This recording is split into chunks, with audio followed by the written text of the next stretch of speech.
Hello, this is Dr. Muhammad and this is another engineering mathematics class or video, and today I'm going to talk about the matrix inverse. Still we are under matrices, the main topic, and we are going to explain today for the matrix inverse. So let's have an introduction to the matrix inverse and to understand what is this matrix inverse is all about. First of all, whenever that we have any matrix which is like A, for example, and the dimensions like n by n, so we have a matrix A n by n. Another matrix called B, which is n by n also, is an inverse of this matrix, which is matrix A, if this condition is satisfying, which is A times B equal to B times A equals to the identity matrix In. Okay, so take care, this is the identity matrix In. So here we are claiming that a matrix A is going to have an inverse if there is another matrix called B, okay, which is going to be denoted later on as A minus 1 or the inverse matrix, okay, is an inverse of this matrix A if and only if that A times B, the matrix A times matrix B equals to matrix B times A equals to In, or the identity matrix, Okay, now let's go to some more definitions, or we can say some more understanding of what we have explained in the previous slide. It is easy to find matrices that have no inverse. This is an important issue, whereas the case where that there is no inverse for some matrices. Okay, we started with this because later on we're going to talk about the cases where that the matrix has an inverse or not. So we can start with this. You are going to find a matrix like this, for example, which is n by n. Here it is 2 by 2, as you can see here. And suppose that we are going to have B, which is having, this is the other matrix that we were defining, which is going to be A, B, C, and D. These are the elements inside this matrix, which is, as you can see here, B equal to A, B, C, D. Okay, so we are going to suppose that this matrix, which is B, this matrix, it is an inverse for the matrix A. So we want to prove that whether this could happen for this specific matrix or not. Then we're going back to our definition. From the definition, A times B equal B times A equal to In. This is the condition in order to say that this matrix B is an inverse, right? We're going to apply it here. So we're going to say that A, which is times B, A, this is the matrix A, okay, times B, which is the matrix that the elements are unknown for us right now. We are going to multiply the two matrices together. I think that we are trained enough for this. So we're going to find here the multiplication is going to give us A, B, and then 2A here and 2B here. Okay. This supposedly equal to the identity matrix. This is the identity matrix, In. And we have n by n, it is 2 by 2. Then In should be, yes, should be 2 by 2, which is 1, 0, 0, 1, as you can see here. This means what? If you look here, A should equal to 1. So we say A equal to 1, B equal to 0. Okay, so now B equal to 0. Now let's have 2A, this element should equal to 0. 2A equal to 0. Now look to this and look to this. They are contradicting. How it come that 2A equal to 0 and then A equal to 1? This will not work, right? And you are going to find another impossible thing, which is 2B equal to 1. 2B equal to 1. You can see here this and this, it is impossible. How come b equal to 0 and then 2 times b equal to 1? So it will not work. This means that this matrix originally, it does not have an inverse. This matrix does not have an inverse. Okay? On the other hand, some matrices do have inverses. So we can have some matrices, they are having like the inverse. For example, if we assume that we have a matrix A that is having these two elements, which is 2, 1, and 1 and 4, as you can see, we're going to multiply it by a matrix which is B. We are going to assume it this matrix B, okay? And we are going to multiply both together. When we multiply both, we're going to find that the answer is something like this, which is the identity matrix. Okay? And if we flip them, if we put this matrix, which is B here, and we put the matrix A here, okay, and you multiply, you're going to find that the answer would yield the same identity matrix, which is I 2 by 2, right? So this means what? That this matrix, it has inverse, but this matrix does not have inverse, okay? So we need to remember that there are some matrices can provide or can have inverse, however others they do not have, as you can see or as we have explained here. Okay, now let's go with some definitions, basic definitions, that is going to help us to understand more about this. A matrix that has an inverse is called non-singular. So we're going to give it a title here. So instead of saying it has no inverse, we're going to call it non-singular. And a matrix with no inverse, we're going to call it singular. Okay, so remember that well. An inverse matrix, or the matrix that is having an inverse, we call it non-singular. But if it has, if it doesn't have, or a matrix with no inverse, we call it singular. A matrix can have only one inverse. So we have only one inverse for the matrix. We cannot have multiple inverses. Okay? So suppose, for example, suppose that B and C are inverses of A. If we want to say that it is only one inverse is existent for a matrix, we are going to prove it now. So if we say that, if we claim, which is, we are claiming that B and C, they are matrices, and both of them, they are inverses for A. If we claim this, then B and C must equal. Look to this. This is the proof here. B, we claim that B equal to, or B is considered to be an inverse. This means that B times IN equals to B. That's right. B, the same matrix, times the identity matrix would give us the same matrix. And this should equal to, this IN is what? Equals to A times C.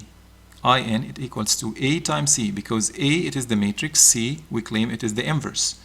So A times C, from the previous slide, we said that it should equal to IN if this C is an inverse. So now we are going to break down this IN to be A times C. So now we have B outside A times C.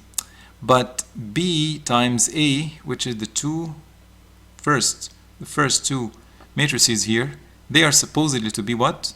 Equal to IN, right? Because B is considered to be an inverse for A. So now B times A, it is IN times C. But IN times C is equal to C. This means what? At the end, B must equal to C. Both of them should be one matrix only. Okay? There is no two matrices here. B must equal to C. Okay? So this proves this small tiny piece of logic here, which is matrix can have only one inverse. Okay. We are going to denote the inverse of a matrix to be like this: A2 minus 1. Okay, so A2 minus 1. Okay, remember, A2 minus 1 means that it is the inverse. It does not mean at all that it is like exponent or something, or power. No, it is only an indication to the inverse of the matrix.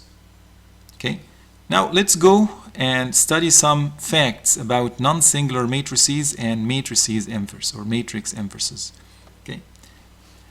Let A be n by n matrix. As you can see, it is like square matrix. Always we're talking about square matrix. Then In is non-singular. In is non-singular and is its own inverse. That's right. The identity matrix is non-singular by definition, right? Non-singular. It has an inverse. And its own inverse, and is its own inverse. Then it has its own inverse, okay? So In is non-singular and is its own inverse, okay? It has the, or it is the inverse of itself, okay? And number two, if A and B are non-singular, I mean that they have inverse, n by n matrices, as we said, we're talking about square matrices, then so is AB. So if we have A, it has an inverse, and B has an inverse, then we're going to claim that A times B, okay, does have this, the product of these two matrices does have an inverse, okay?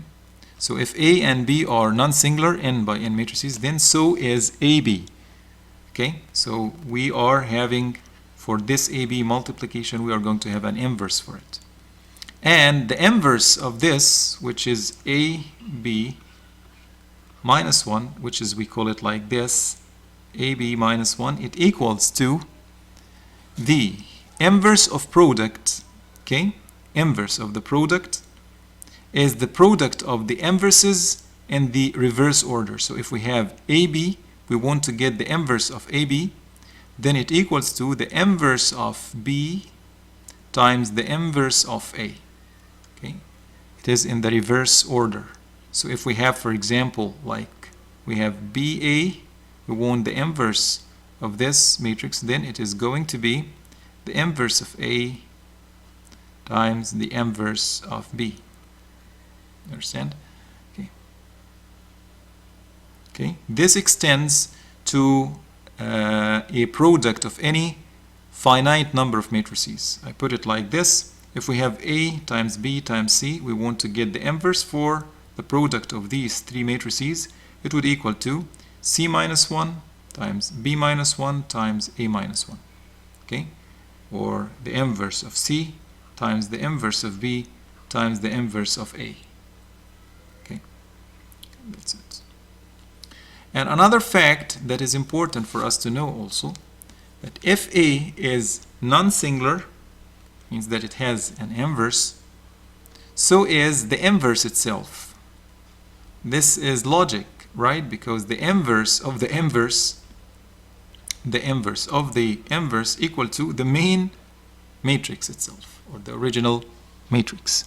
Okay, so this is something that we need to keep in our mind, that the inverse of the inverse is the inverse itself.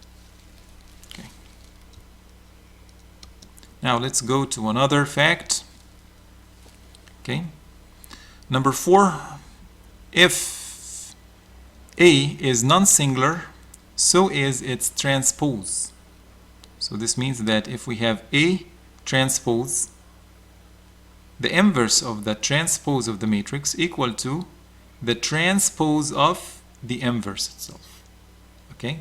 That's an important fact about matrices. The inverse of a transpose is the transpose of the inverse. Okay? As we put it here. Okay. Fact number 5. A is non-singular if and only if AR equals to In. Do you remember AR? It is the reduced form of the original matrix A. If the reduced form equals to in this case, we are going to have A is having or it is non-singular. It has an inverse. Okay. And now the last, or maybe another fact, important fact is A is non-singular, means that it has an inverse if and only if the rank of A equals to n. The rank of A equal to n. Because if we have like A n by n, okay, we're talking about A n by n square matrix, then it is, this matrix is going to be non-singular, means that it has an inverse if and only if the rank of A, do you remember the rank? The rank is the non-zero rows of the reduced matrix. The non-zero rows of the reduced matrix equals to n. In this case, we are having an inverse for our matrix. Okay. Next fact. If AB is non-singular, this is a product of A and B, and it has inverse, then this means that A must have inverse and B must have inverse. Okay? This is logic. Okay? Because we said before that AB, if we are talking about the inverse of this product, it should equal to B minus 1 times A minus 1. So this means that B must be existent and A inverse must be existent. Fact number 8. If A and B are n by n matrices and either one is singular, means that one of them is singular, then their products, if one of them is singular, then their products AB and BA are singular. That's very interesting. That if we have A only or B only, singular, one of them is singular, then their product, which is AB or BA, is going to be singular. Okay, both of them, they are going to be singular. Okay. Every elementary matrix is non-singular. Remember, do you remember what is the meaning of elementary matrix? The elementary matrix, like if you go 3-4 videos before, you are going to find the definition, but I put it here for you. Elementary matrix can be obtained from the identity matrix, so it is based on the identity matrix, by performing a single elementary row transformation. By performing a single elementary row transformation. So every elementary matrix is non-singular, okay, and its inverse is an elementary matrix of the same type. That's true. Okay, so every elementary matrix, it is non-singular. By default, it is non-singular because we have done this elementary operation, or a single elementary operation at least, and making row transformation. And its inverse is an elementary matrix of the same type. So the inverse of it is going to be also an elementary matrix of the same type. And number 10, an n by n matrix A is non-singular if and only if AX equal B has a solution for every n by 1B. This means that A is going to be non-singular, okay, non-singular as an inverse, if we can solve this, okay? We can solve this. If and only if this system, which is considered to be non-homogeneous system, AX equal B, has a solution for every n by 1B. Okay? We're going to talk about the non-homogeneous system and how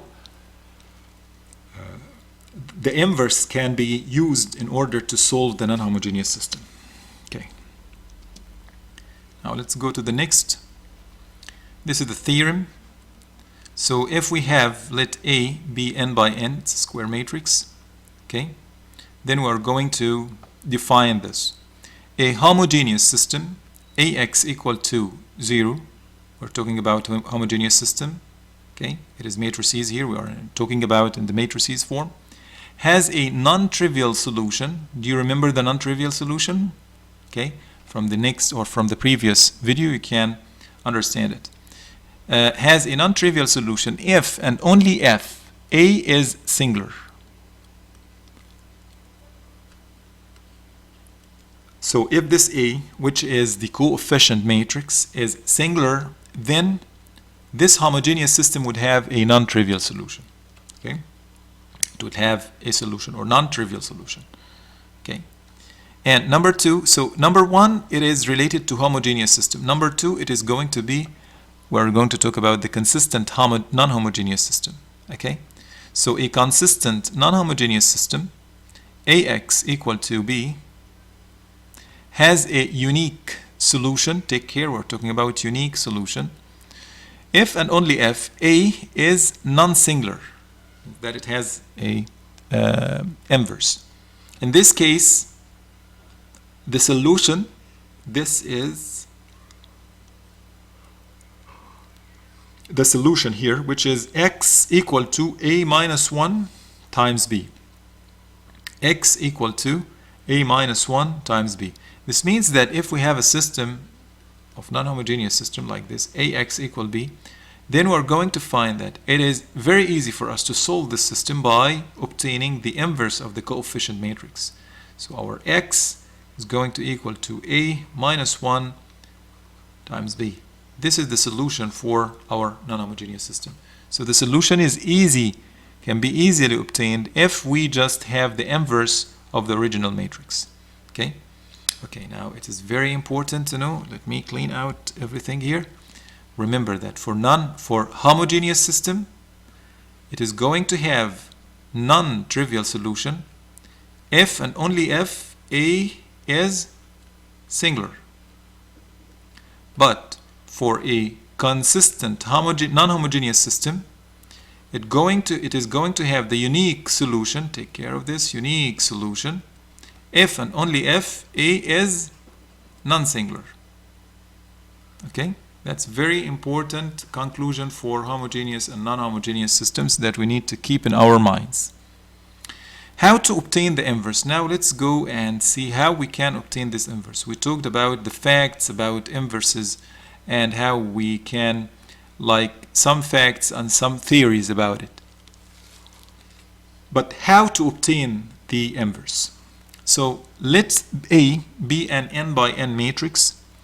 From the n by 2n matrix, we are going to make an augmentation or augmented matrix, which is in and A, in and A, as you can see. This is the augmented matrix, okay, as we have explained in the previous videos, whose first n columns are A. As you can see, the first n columns are A, and whose second n columns are in. For example, okay, so we are going to obtain this.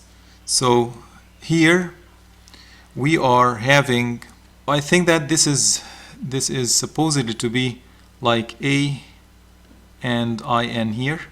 So we have, this is supposedly to be the case, which is going to be explained here. So if we have an augmented matrix, if we have A, something like this, then we are going to make an augmented matrix in this form, which is A in the n columns and I2 in the second n columns. Okay, so this is going to be n by 2n by 2n matrix.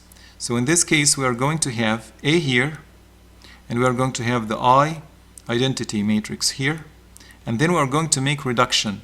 We're going to carry out the row operations on the matrix A, okay, in order to obtain the reduced form of A. So we're going to end up with the reduced form of A. So we are going to find that if we reduce this, we're going to find here in the second 2n columns, we're going to find the inverse matrix would be deformed. Okay, how? We are going to have an example for this, so do not worry about it. So let's assume that we have A, which is 2 by 2 matrix, as you can see here. Then we're going to put it and augmented, as you can see, this is the augmented matrix. Okay, in this case we have 5, minus 1, 6 and 8 in the first two columns, and in the second two columns we're going to put the identity matrix, which is 1, 1 on the diagonal and zeros on the off diagonals. So we're going to reduce this A. Do you remember the reduction? It is the common way for us. So we're going to reduce A, carrying out each row operation on the entire row of the augmented matrix. We're going to reduce this matrix, but we are going to make the row operation on the entire augmented matrix. So first of all, we want to get this 5 to be 1. So we're going to multiply by 1 over 5. Then we have it 1 here. Then we want to get rid of this 6 and make it 0. Then we're going to add minus 6 times row 1 to row 2 and put it here. So we're going to have 0 here and 1 here. This is the leading entry for the first row. And here we want to change it to have a leading entry on this element. Then we're going to multiply row 2 by 5 over 46, so that we're going to have,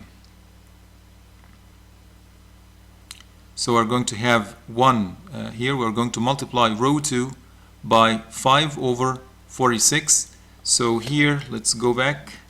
5 over 46, it will turn it to be 1. Okay, and then we are going to multiply it in the rest of the row. I think here this should be 0, not 6. So this is a small mistake. And here we have 1, and then we multiply the rest of the row in by 5 over 46. And then we have a leading entry here 1, but we want to get rid of this and make it 0. Then we are going to add 1/5 times row 2 to this row to row 1. We are going to put it and add it here. Then we are going to have 1 here and 0 here. If you look to this reduced A, this part is considered AR, right? This is AR. The other part here, which is the other two columns here, it is going to be the inverse, A minus 1. This is the inverse of the matrix. Okay, so whenever that we have, this is in the reduced form now.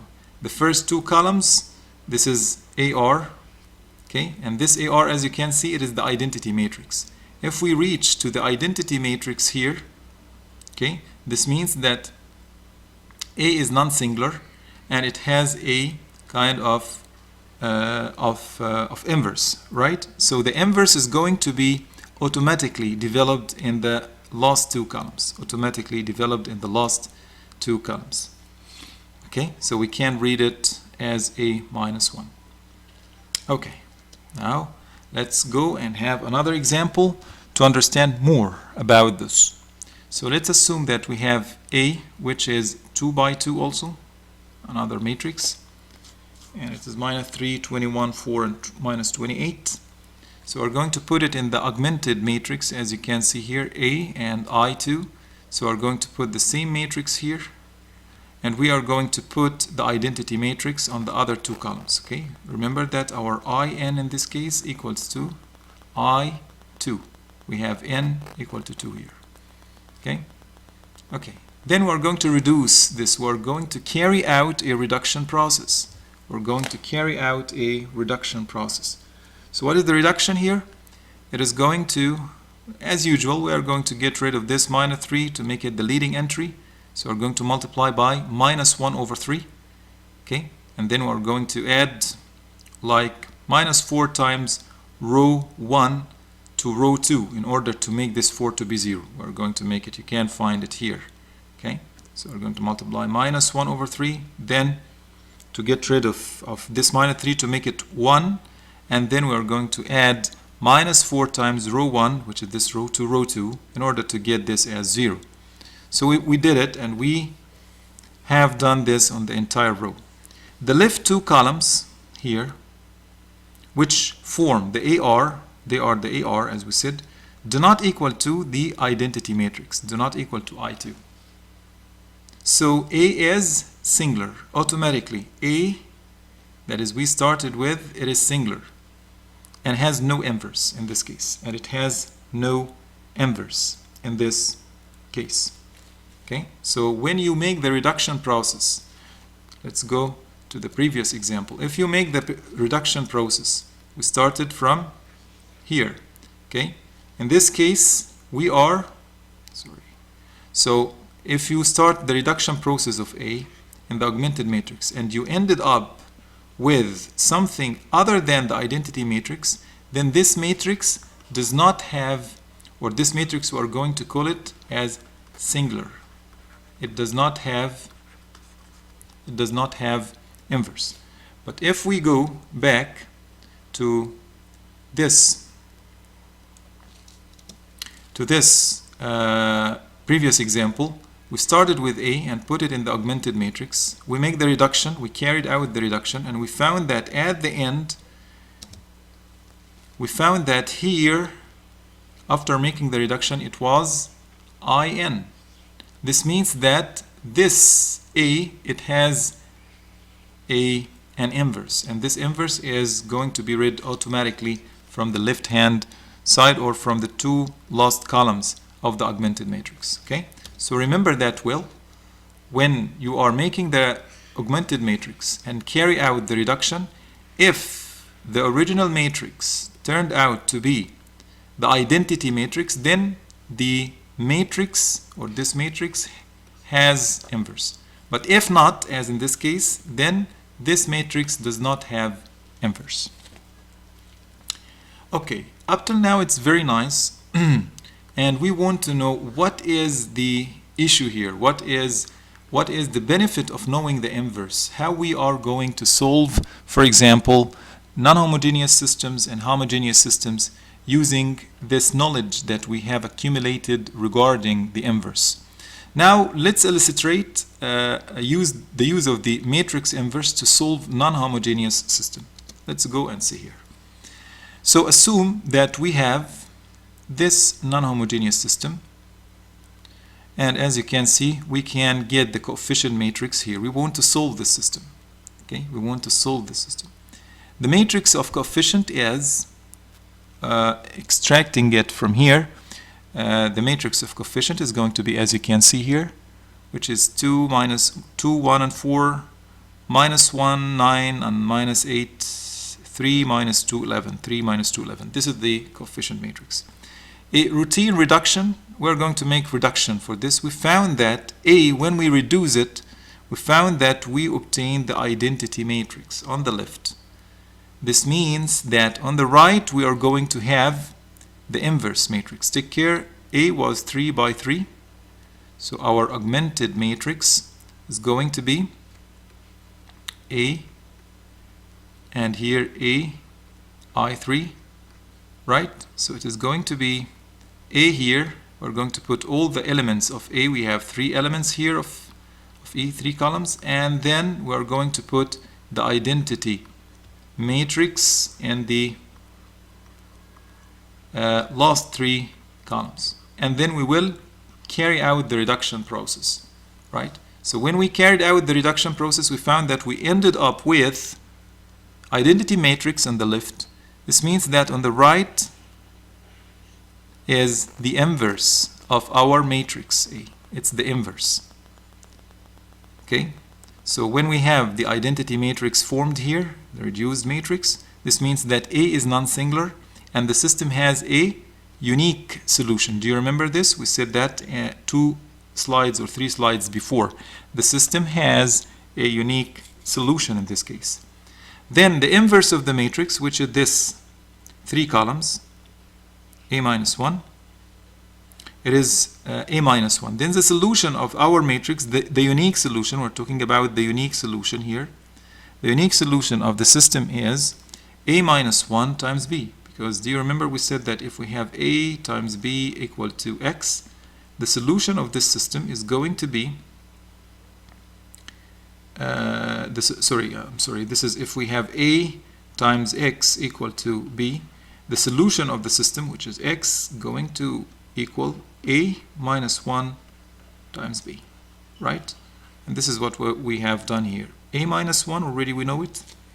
Then times B, which is going to be the right hand side of the non-homogeneous system. So we put it here, and then we carry out the product of these two matrices. Then this is the unique solution. We are going to have only one or unique solution for our system. Okay, so now this is the benefit of solving, or the benefit of knowing the inverse matrices. The benefit is that we can solve the non-homogeneous systems very easily without going and doing anything, except that we can obtain the inverse of the matrix, and then we can obtain the solution. Okay, now let's go to the last part, which is you are going to do it by yourself. It is the in-class assignment. So we are going to have 3 different non-homogeneous systems, and we want to use a matrix inverse to find the unique solution of the system. So we need to carry out these unique, to carry out the solution here in order to obtain the unique solution for the matrices. So as you can see here, this non-homogeneous system, we have like from x1 ending to x4. As you can see, we have 1, 2, 3, 4 equations. So in this case, we are going to say A, which is the coefficient matrix, times x equals to B, the right hand side, which is going to be the vector 1, 2, 0, and minus 5.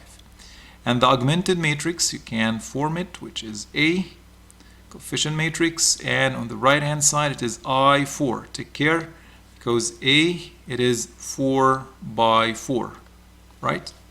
It is square matrix. Then we're going to reduce A to AR, and then we want to obtain the inverse of the matrix. After that, we can solve our main non-homogeneous system easily.